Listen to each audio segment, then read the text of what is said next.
faites attention où est-ce que vous mettez vos installations autonomes. J'ai fait une installation il n'y a pas longtemps dans une zone inondable. J'avais bien prévenu le client. Je lui ai dit, vous savez, c'est inondable. Il m'a dit, mais ça n'arrive pas souvent. Et bien, c'est arrivé. Son local technique, il y a quand même eu de l'eau qui a monté à 40 cm alors qu'il était monté sur pilotis. Pareil pour les panneaux solaires, 40-50 cm. La moitié des panneaux baignaient dans l'eau. Les MC4 baignaient dans l'eau. Alors, on a pris la décision de les remonter. Bon, ça n'a pas gêné énormément.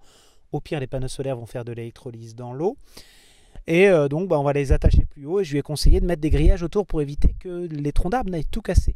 Alors, l'installation autonome, les batteries ont pris l'eau une trentaine de centimètres. Mais il aurait fallu que ça monte à 80 et que ça déborde dans les bouchons pour que ça ait un impact. Ou alors que ça aille jusqu'à l'électronique, bien sûr, pour détruire plus que les batteries. La sonde de température n'a rien eu. Globalement, ça s'est bien passé. Ça a duré 2 jours. Ça a produit. Alors, j'ai été dans l'application VE Connect pour me connecter au régulateur solaire. J'en ai profité pour montrer aux clients comment est-ce qu'on se sert de l'application. On a vérifié que ça se produisait toujours, que ce n'était pas en panne. Et j'ai pu lui montrer un petit peu à quoi servaient les réglages de tendance, c'est-à-dire c'est tout simplement des courbes. On met des valeurs, par exemple la tension et la température, ou alors le courant, la puissance, et puis on remonte un petit peu dans le temps, on dézoome, et puis on regarde un petit peu les évolutions. Ça nous a permis de vérifier que la température du local était quand même correcte. Elle est montée à 26 degrés, mais ça allait, donc il faut qu'il contrôle ça. La puissance était correcte et le jour de l'inondation, tout s'est bien passé. Alors les batteries étaient à 16 degrés, c'est à peu près la température de l'eau.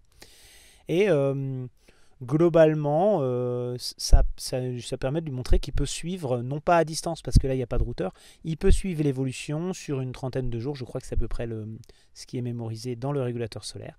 Nous on est remonté 18 jours en arrière, c'était à peu près 18 jours, il y a eu 2 jours d'inondation.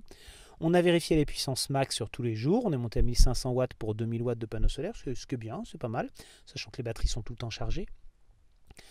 Et puis le jour de l'inondation, on a pu vérifier, le régulateur il a fait son taf comme d'habitude, il avait moins de puissance de disponible. Il a fait ses 3 phases de charge, tout s'est bien passé.